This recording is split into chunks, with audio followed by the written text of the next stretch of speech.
Benjamin ang ginataw na hili ay bungaw handa.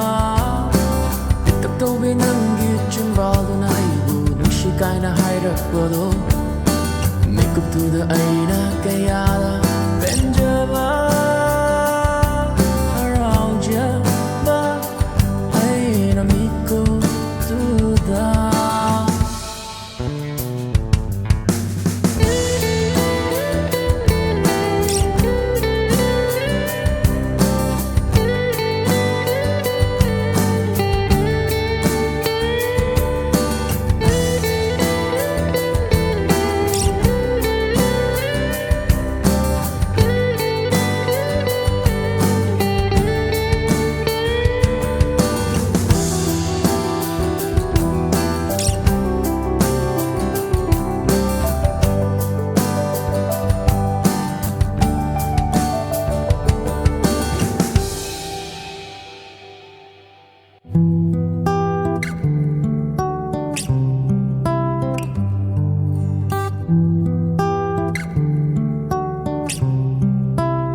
Haukraba aigi awa nungaita bumnamaksinda nanggi sakdamse ujaraga kauba ngamjarage.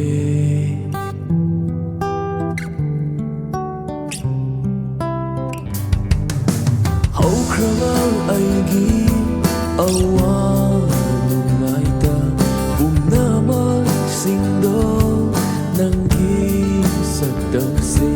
ujaraga kauba ngamjarage.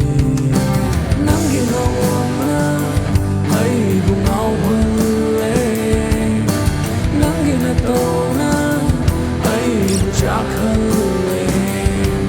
Oy biraro nang say ay kagdagi oy na. Oy